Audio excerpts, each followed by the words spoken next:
Well, hello everyone. Yeah, I actually, the funniest thing happened. And first of all, yes, I am sitting in my little workshop, and yes, I am sitting on a tractor, which might seem a little weird to some of you, but then again, it might not. So, hey, party. Anyway, I've been on my little month-long YouTube vacation for the most part. Vacation, which is it's been fun. It's been fun, but in the last 24 hours, a couple of things happened that just makes me not be able to stay away, and I'm going to get to that. There are reptiles, lots of reptiles involved, so yeah. Number one, I listened to Chris Emlaw and John F. Taylor on John's Reptile Living Room show last night, and my God, talk about putting a fire under your ass to do something. I highly recommend everybody watch that, or listen to that show. It's just amazing. Granted, you are going to be getting, it's 2 parts, and you will get an hour and a half of chair time listening to this show, but sweet show, and I'm going to put a link in the description for you guys to go check it out. John and Chris talk for the most part about reptile keeping and responsibility for the most part. Some amazing things hit on. And number two is something I've got right here, and rather than sit here and tell you about it, I'd much rather show it to you and tell you the story while you're looking at it, because I know you don't want to look at my ugly face, so check this out. Now, before we get started, I can't stress enough how much I do not recommend anybody do this at home. There, now that all the legal stuff's out of the way, let's check it out. Look at that beauty right there. Okay, now, once again, I cannot stress to anybody how much I do not recommend. I don't care how much experience you have or how long you've been in a hobby or anything.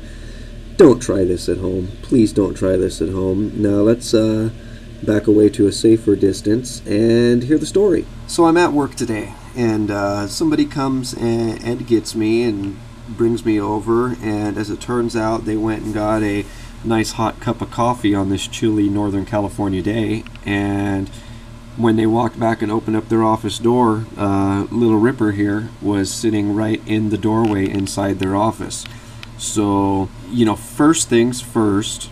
So, every time that something like this happens, it's just, and I don't quite know how to explain it. Maybe some of you out there feel the same way, but I just get this feeling, and it's weird, and I'm just dead serious. It's not a time to play games.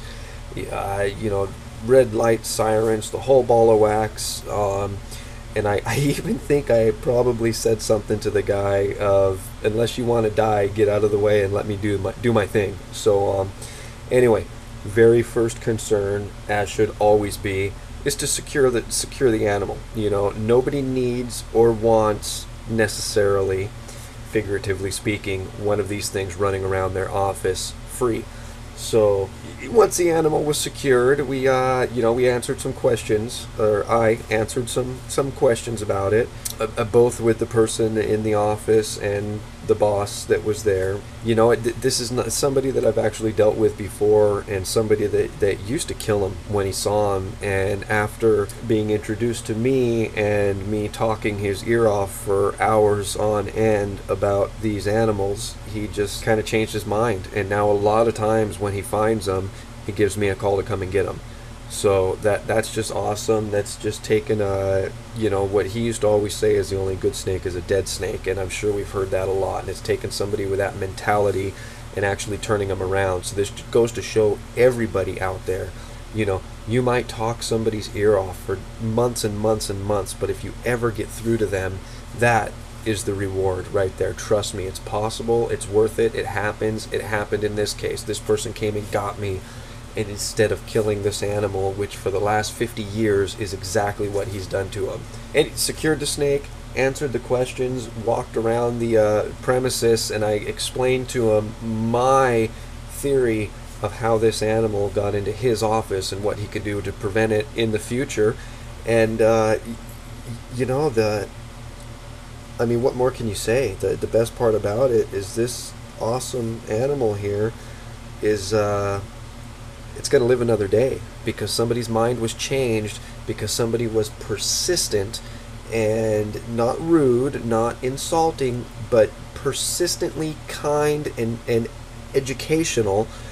And this thing's going to live another day now. And you know, I don't care what anybody says out there. I'm sure people are going to be watching this video and they're going to leave comments saying I should kill it right now. But look at this thing. Does this thing look like it has any sort of intent to harm me or anybody at all? I mean, here I am moving, or you see, he's not, he just wants to be left alone. That's it.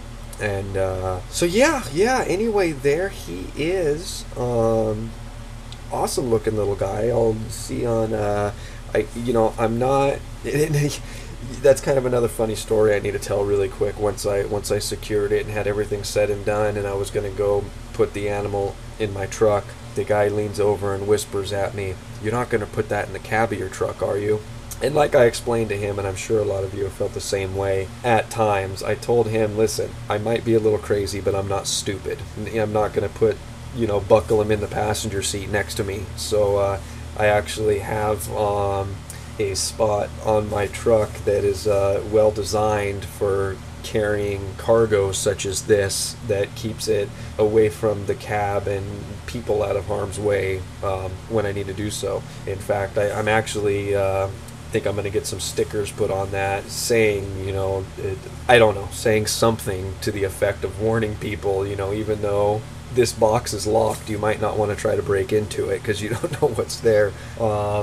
Granted, things don't stay there, but anyway, it's like I said, don't ever try it at home. The guy asked me before I left if I wanted him to call me next time he found one, and I said absolutely. If I'm around, call me, let me come get it out of there.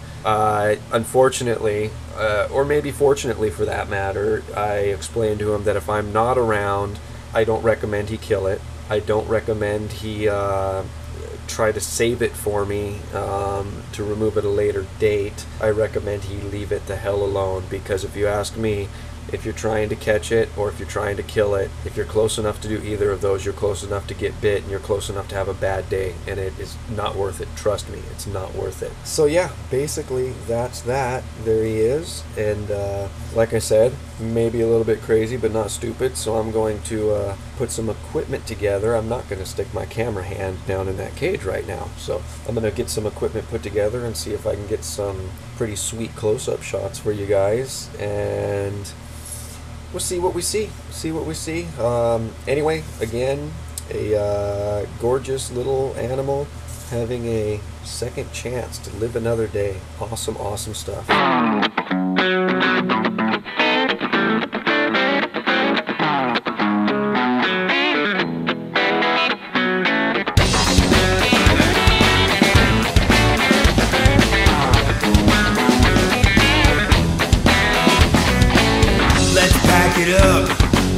We'll hit the road.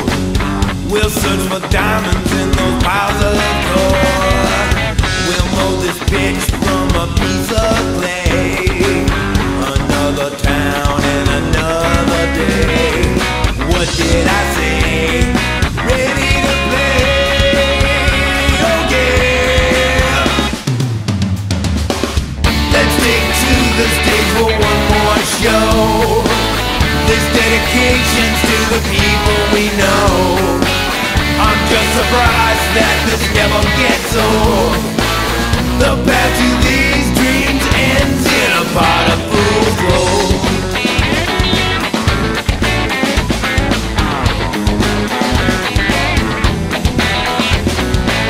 It's getting hard to fill it up. Is that salvation in that Dixie cup? Let's get addicted to this way of life. Just hide the habit from your loving wife. Sex and no drugs, familial drive. Oh yeah. Let's take to the stage for one more show. This dedication's to the people we know. I'm just surprised that this never gets old. The path to these dreams